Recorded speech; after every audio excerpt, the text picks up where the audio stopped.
परवरिश, आपके पास परवरिश कैसे, हाउ यू अप्रोच्ड, और समर आपका क्या प्रोसेस था हाँ कहने का, कुछ हमें इसके पीछे की कहानी बताएं। कैसे आया परवरिश आपके पास, फिर मैं अपनी बताऊंगा। सर बड़ा मुश्किल टाइम मुश्किल अच्छा, टाइम था। परवरिश का सिलसिला देखिए, बेसिक आइडिया तो मैं आपको बताऊं कि फ़हद भाई का था, and he had this idea in mind के एक बाप हो जो बाहर रह रहा हो और उसे कुछ परेशानियां वहाँ पे जनरेशन को देख के आए, एंड ही कम्स बैक और फिर देखते हैं क्या होता है। तो this basic idea was by Fahd भाई। ये सर्कुलेट कर रहा था काफ़ी अरसे से प्रोडक्शन हाउस के अंदर। मायरी जब हम लोगों ने किया तो एक beautiful thing happened, Samar happened, Ana happened, ये सारी चीज़ें हुई, वो मैजिक चला।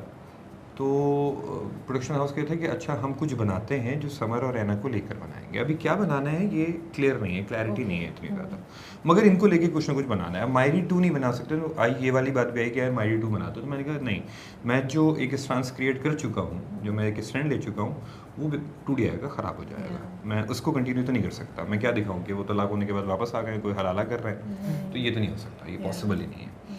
लेट्स डू समथिंग एल्स जो इसी जनरेशन को केटर भी कर रही हो। हम जेनजी की भी बात कर रहे हैं, कुछ कर रहे हो, तो परवरिश इसमें डेवलप होना शुरू हुआ। फिर किरण प्रोसेस के अंदर एंटर होती हैं, परिसा थी, फहद भाई थे, सब लोग एंटर होकर ये ड्रामा बनाना शुरू करते हैं। और ये था कि हमें ये करना है, आफ्टर 2 years हम बना लेंगे, कुछ कर लेंगे। और इवेंचुअली आफ्टर हसरत मेरे पास ड्रामा नहीं है, और कभी मैं कभी तुम चल रहा है, तो हमारी स्लॉटिंग्स होती हैं कि कभी मैं तक कभी तुम के बाद बिग बैंग का एक और ड्रामा लगाना है, और हमारे पास ड्रामा नहीं है। और बदर भाई तो वहाँ बिजी हैं, वो फ़ौरन के फ़ौरन बना नहीं सकते, तो मीसम साहब ने बनाना है। अब मीसम क्या करें, उनकी जो स्क्रिप्ट आ रही है उनको तो समझ में नहीं आ रही। तो मैंने कहा क्या करूँ। तो ऐसे में ही चैनल में डिस्कशन एक दिन हो रही थी, और उन्होंने कहा कि वाई नॉट परवरिश।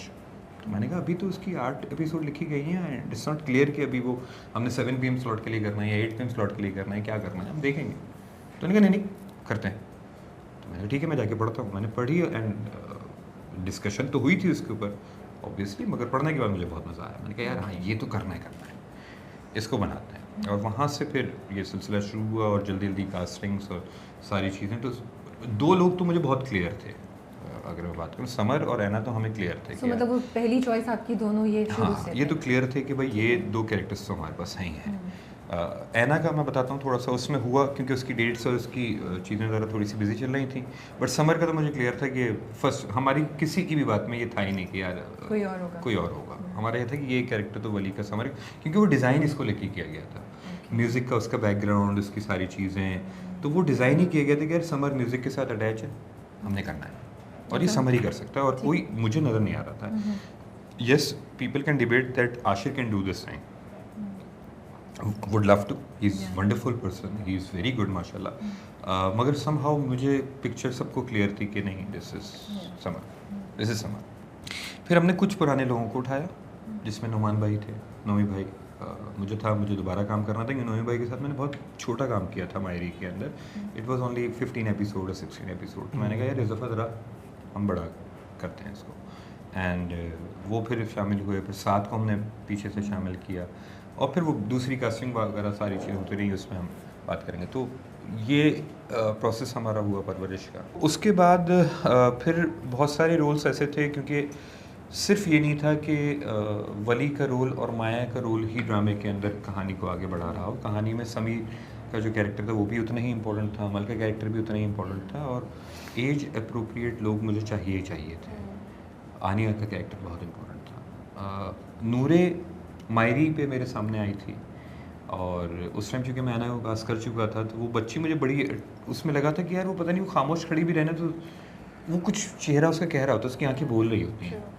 तो मुझे फ़ौरन हुआ कि यार आनिया का जो कैरेक्टर है, जिस तरीके की वो डिप्रेशन से गुजर रहा है, जिस तरीके की वो एनजाइटी से गुजर रहा है, I think Noore is perfect for that thing. फिर अमल के लिए बड़ी वो हमने शुरू में ये भी सोचा था कि अमल को हम मेन हीरोइन के तौर पे ट्रांसफ़र कर देते हैं, और ये करते हैं।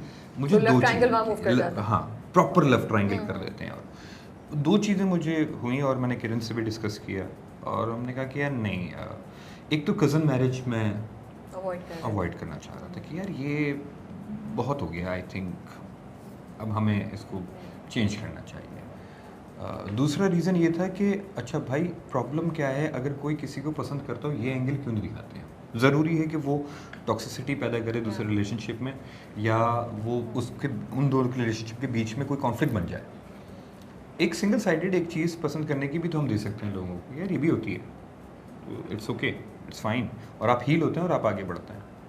तो अब इसके लिए मैं ढूंढ रहा हूँ एक दो, कभी कोई ऑडिशन कभी कोई ऑडिशन, और सडनली मुझे कहा कि वो एक रेहाम रफ़ीक आ रही हैं। अच्छा, रेहाम से मेरी एक मुलाकात हो चुकी थी सिनेमा के अंदर एक मूवी देखते हुए, तो वो मुझे याद भी नहीं थी, बहुत टाइम हो गया था। ये आई और बैठी, उसने बातचीत शुरू की, और मैं देख रहा हूँ ये बोल रही है क्योंकि मुझे ये पता था कि अमल का कैरेक्टर बोलता है और वो बड़ा मज़ेदार उसका तरीका है। और मैंने फ़ौरन स्क्रिप्ट मंगवाया, मैंने कहा याद भी नहीं करो, एक काम करो ज़रा स्क्रिप्ट रीड कर लो। उसने स्क्रिप्ट रीड किया और मैंने कहा डन है, इसको चश्मा देते हैं, नैना वाली लुक पे लेके जाएंगे। वो याद है वो फला फिल्म के अंदर दीपिका ने किया था, तो उसने कहा अच्छा। मैंने उसी वक्त चश्मा मंगवाया, मैंने कहा चलो ज़रा ये लगाओ और देखो, और मैंने कहा यार ये तो परफेक्ट है, ठीक है हम इसको रख लेते हैं। अबुल मेरे जहन में था ही था, क्योंकि उसकी इंस्टा, उसकी यूट्यूबिंग और ये सारी चीज़ें, तो मुझे जो समीर में नज़र आया था कि एक ऐसा लड़का जिसका, क्योंकि लोग ये भी ना समझें कि वो सिर्फ कॉमिक एंगल के लिए यहाँ पे ड्रामे के अंदर मौजूद है, उसका एक सीरियस क्राफ्ट में मौजूद है, मगर उसके लिए ज़रूरी है कि उसकी स्वीटनेस, उसकी क्यूटनेस, उसकी सारी चीज़ें मौजूद हों, और वो कराची की लैंग्वेज को और कराची के ह्यूमर को समझता हो। पंजाब का ह्यूमर अलग है, कराची का ह्यूमर अलग है, तो मैंने कहा यार इसके लिए मुझे कोई अर्दी ही ऐसा बंदा चाहिए आपको, और मुझे अबुल मिल गया। मैंने कहा बस ये तो परफेक्ट टीम, ये 5 तो हो गया हमारे। फिर हलीमा इसके अंदर ऐड होती है कि ऐना की बहन चाहिए, अच्छा उसको करना ही करना है। ऐना हमारे साथ शामिल हो गई थी, कुछ डेट्स के मसले चले थे, मगर फिर उसके बाद फाइनली हमारे साथ प्रोजेक्ट में शामिल हो गई। तो ये 5 जो ब्लॉक हो गए तो हम बड़ों की तरफ जाने लगे। उमैर भाई से भी बात हुई थी नुमान भाई वाले कैरेक्टर के लिए, मगर वो नहीं हो सकी, कुछ चीज़ें थी, कुछ चीज़ें फंस गई। साथ को हमने करना था, साथ को मैं मायरी में इतना नेगेटिव कर चुका था कि साथ कहता था मीसम भाई कुछ तो ऐसा करा मेरी वो नेगेटिव वाली इमेज खत्म हो जाए। मैंने कहा बेफिक्र इस बार आप हो जाएंगे। 2 लोग बहुत ट्रिकी थे मेरे लिए, शहीद का कैरेक्टर और सादिया का कैरेक्टर। अब जाके आपको शहीद के कैरेक्टर में समझ में आएगा क्यों वो ट्रिकी इसलिए थे कि मुझे पता था कि इनसे लोग शुरू की एपिसोड में नफरत करेंगे, और शहीद से तो ऐसी नफरत करेंगे कि बस सही कह रहे हैं आप। और मुझे एक ऐसा एक्टर चाहिए जो ये ट्रांसफॉर्मेशन दे सके कि जब वो आर्क उसका शिफ्ट हो और वो बदले, तो उसकी एक्टिंग इतनी पावरफुल हो कि लोग भूल जाएं कि यार ये हमसे इतनी नफरत कर देते हैं, और वो उससे प्यार करने लगें, और वो उसके साथ जाने लगें, और अप्रिशिएट करने लगें कि व्हाट इज़ ही डूइंग। क्योंकि ये चैप्टर बड़ा ट्रिकी चैप्टर था, ये चैप्टर फिर ऑनर किलिंग की तरफ हो जाता है। हम ये बात को अंदाज़ा नहीं करते कि अगर आप यही वाली सोच देते रहे ना कि एक बाप की मर्ज़ी पूरी नहीं हो रही है और वो मारपीट पे आ चुका है, वो हाथ उठा चुका है, तो खुल गया है, अब उसके बाद के स्टेप्स हैं फिर। तो मुझे वो ट्रांसफॉर्मेशन दिखाना इस कैरेक्टर के लिए बहुत ज़रूरी था कि ट्रांसफॉर्म करना है ना अपने आप को, तो अगर तुमने गलत भी किया है तो उसको सही करना शुरू करो, फिर समझने वाले लेवल पे आना, अंडरस्टैंडिंग लेवल पे आना शुरू। तो आई नीडेड एन एक्टर जो पक्का हो। ऐसा नहीं था कि इंडस्ट्री में बहुत सारे, लेकिन इंडस्ट्री के लोगों को लेता तो उनकी इमेज पब्लिक के जहन में बनी हुई है पहले से, एक स्क्रीन एज उनकी है। तो मैंने कहा थिएटर से किसी को पकड़ता हूँ। नज़र मेरा बहुत अच्छा दोस्त है, हम थिएटर बहुत साथ कर चुके थे, और फिर ये वाली बात थी कि यार तू टीवी करता है तो मुझे नहीं लेता। तो मैंने कहा नहीं, शिकवा भी पूरा करते हैं। हमारे यहाँ सोसाइटी में बहुत सारी एक ही वाली चीज़ें भी कि हम रेगुलर चेहरा देखते हैं जो आम सा हो, तो बड़ी रिस्ट्रिक्शंस भी आ जाती हैं कि यार इसको क्यों ड्रामे में लिया जा रहा है। तो नज़र के साथ शायद नाकाम करने की एक वजह ये भी थी कि एक तो मुझे उसके पोटेंशियल का कैरेक्टर नज़र नहीं आ रहा था, और जो उसके पोटेंशियल का कैरेक्टर नज़र आ रहा था वहाँ से मुझे ओके नहीं मिल रहा था, प्रॉब्लम्स आ रही थी उसके अंदर। इस बार हुई इस वाले में, या इस बार आसानी हुई? थोड़ी सी थी, थोड़ा सा हेजिटेंस। अच्छा, मैं उसको ये कहूँगा कि उस वो झिझक गलत भी नहीं थी।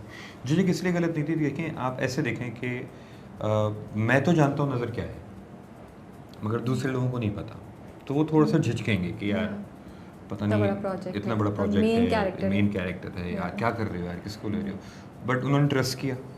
मैं प्रोडक्शन हाउस को भी सपोर्ट करूँगा। प्रोडक्शन हाउस में फहद भाई ने, डॉक्टर साहब ने, इन्होंने बहुत सपोर्ट किया, क्योंकि मीसम अपनी कास्टिंग पे जाओ, इफ़ यू थिंक कि ये सही है हम बात कर लेंगे, हम देख लेंगे। फिर बख्तावर, अब सादिया का कैरेक्टर भी एक मेरे लिए बड़ा इंपॉर्टेंट कैरेक्टर था। मैंने कहा यार अगर मैं पेयर बना रहा हूँ तो ऐसा पेयर बनाऊँ जो नहीं आया स्क्रीन पे कभी, और बख्तावर मेरी बैचमेट थी नैपा के अंदर, और एक खेल हुआ था खामोशी अदालत के नाम से, बीनारे का उसमें कैरेक्टर सेकंड ईयर के अंदर बख्तावर ने किया था। उसमें एक मोनोलॉग था जो तकरीबन 15 मिनट का मोनोलॉग था जो एंड पे आता है, और उसमें एक सिचुएशन ऐसी थी कि सारी चीज़ें फ्रीज़ हो जाती हैं और सिर्फ एक कैरेक्टर है जो स्पॉट के अंदर है और बाकी सब फ्रीज़ हुए में अपनी पोजीशन में, और वो अपनी कहानी अपना मोनोलॉग पूरा पेश कर रहा है। तो मुझे आज भी याद है बख्तावर वो मोनोलॉग करती थी, 15 दिन परफॉर्मेंस चली थी, और हम फ्रीज़ होते थे और हमारे आंसू बह रहे होते थे और हम हिल नहीं सकते। Power of her dialogue delivery and acting was so intense कि मुझे लगता था यार ये तो परफेक्ट है, क्योंकि जो सादिया ने स्टैंड लेना है ना उसके लिए मुझे एक पावरफुल मोमेंट चाहिए। और मुझे सिर्फ बख्तावर में सिर्फ मैं अच्छी बात बताऊं कि वो एक मोमेंट था जिसकी वजह से मुझे बख्तावर चाहिए थी, वरना पूरे ड्रामा मुझे पता है मैं किसी से भी गिरा था।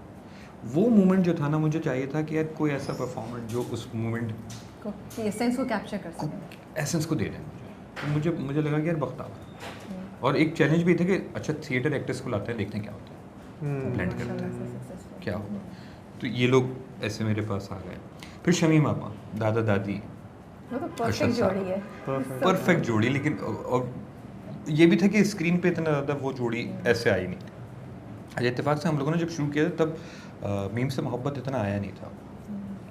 जब वो आया तो मुझे थोड़ा सा हुआ कि यार दादा का वैसे ही हो गया। अच्छा, हाँ, तो हमें थोड़ा सा इसीलिए अगर आप शुरू में देखें, शुरू में दादा ने थोड़े से शेर पढ़े, आगे नहीं पढ़े आगे रोक दिए, क्योंकि जब मैंने देखा मैंने कहा अरे अर्शद साहब आप वहाँ पे भी शेर व शायरी I never thought that. Yeah, you're right. हाँ. तो वो मुझे थोड़ा सा माइनस कराना पड़ा। मैंने कहा अब थोड़ा सा कम कर लेते हैं, वरना बिल्कुल वहाँ सेम हो जाए। और हालांकि दो प्रोजेक्ट्स का कुछ आपस में ताल्लुक नहीं है, बट लोग फिर मगर लोग फिर भी वो बोलते हैं, वो बोलते कि यार तुमने सेम कैरेक्टराइजेशन।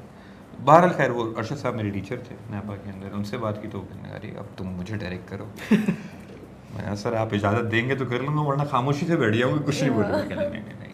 फिर वो उनके साथ तो एक अच्छी बॉन्डिंग भी थी। शमीम आपा के साथ मेरा पहला काम था, and wow what a woman, यार क्या खातून है वो, लव है वो, और बड़ा मज़ा आया उनके साथ काम करके। उनको कॉन्सेप्ट सुनाया, उनको बहुत पसंद आया, उनको वो आइडिया बहुत पसंद आया। फिर हमारे पास समन अंसारी हैं।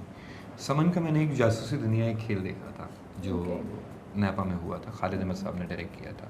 तो वहाँ वो एक खातून थी जो एक पुरानी एक्ट्रेस का कैरेक्टर कर रही थी और बहुत उर्दू बोलती हैं और वो साड़ी पहनती हैं और ये वो। तो मुझे था कि यार जिस तरह के पना के कैरेक्टर को मैंने डिज़ाइन करना है कि एक उर्दू बोलने वाली घर की सोफिस्टिकेटेड नर्म मिजाज धीमा लहजा ठहराव समन ऐसा। Although summon was living in US, तो एक बड़ा ये वाला आया कि यार वो तो यूएस में रहती है, तुम उसको ले रहे हो इस कैरेक्टर के लिए, वो देसी कैसे लगेगी। मैंने कहा वो मुझे पता है, वो मेरा काम है, हम देख लेंगे उसे कर लेंगे। साथ का तो था ही था कि ये तो होना ही होना है हमारे साथ। एंड फिर एक महानूर फंस गई थी मुझे कि महानूर की कैरेक्टर आपको नहीं पता, हम तो शूट स्टार्ट कर चुके थे। अच्छा, और महानूर फाइनल नहीं हुई थी? महानूर नहीं थी हमारे पास। ओह गॉड, ओके। एक से कुछ से किसी से बात हुई थी, लेकिन वो बात कुछ फाइनल नहीं हो पा रही थी। और मुझे एक ऐसी एक्ट्रेस चाहिए थी जिसके पास वो एक्सपोजर मौजूद हो कि वो वेस्ट की लाइफ को भी अंडरस्टैंड करती हो और यहाँ की डायनेमिक्स को भी अंडरस्टैंड करती हो और इंटेलिजेंटली प्ले कर सके, इमोशनली प्ले ना, ग्रेस अलग मौजूद हो। अब मैं ढूंढे जाऊँ, अच्छा इसको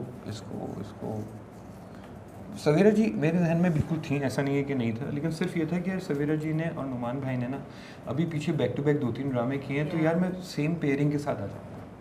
ऑल्दो आई बिलीव कि वो एक्टर्स बहुत, और फाइनली यही हुआ कि फाइनल कॉल ये थी कि यार देखो एक्टर तो अच्छे हैं, जब नुमान भाई अपनी स्किन से निकल के दूसरी स्किन में जा सकते हैं तो सवेरा जी भी जा सकती है, कोई मसला नहीं होगा। अब सवेरा जी से बात कौन करे, क्योंकि वो मुश्किल काम, खैर वो भी हुआ। एंड यस मेरी पहली गुफ्तगू के अंदर उन्होंने मुझसे बहुत ट्रिकी 3 सवाल किए कि मुझे इसका बताओ मैं ही क्यों। मैंने कहा ठीक है, इसका ये जवाब है, इसका ये जवाब है, और आप यूँ कि मुझे एक इंटेलिजेंट एक्टर चाहिए and I know you from my theatre background, क्योंकि आपका भी जो थिएटर बैकग्राउंड है, अजूब का मलिया जी, शाहिद नदीम साहब, तो मुझे पता है कि यार वो चीज़ आप समझ सकती हैं और वो बारीकियाँ या वो न्यूएंसेस वो आप प्ले कर सकती हैं। आप इमोशन ड्रिवन नहीं होंगी कैरेक्टर के अंदर, आप उसकी इंटेलिजेंस को रखते हुए चलेंगी। एंड फिर वो मान गई, बहुत जल्दी जल्दी उन्हें सेट पे आना था, वो उसके लिए भी राज़ी हो गई and I am very much thankful to her कि वो आई, प्रोजेक्ट का हिस्सा बनी। तो ऐसे हमारी कास्टिंग का एक सिलसिला हुआ और 2 महीने हमें लगे हैं तकरीबन इस कास्टिंग को कंपाइल करके एक जगह लाने, 1.5 से 2 महीने लगे हैं सबको अप्रोच करके फाइनली एक पेज पे लाने में। लेकिन सही किया आपने, परफेक्ट। हाँ, लेकिन मैं इंतज़ार में था कि इस दफ़ा इन सारी चीज़ों से नहीं हटूँगा। सबसे पहली कॉल जो गई भी थी कास्टिंग के लिए वो गई थी जनाब मोहतरम समर जाफरी साहब मदज़ल्लाहु, सॉरी मोहतरम सर, क़िबला मोहतरम समर जाफरी साहब मदज़ल्लाहु।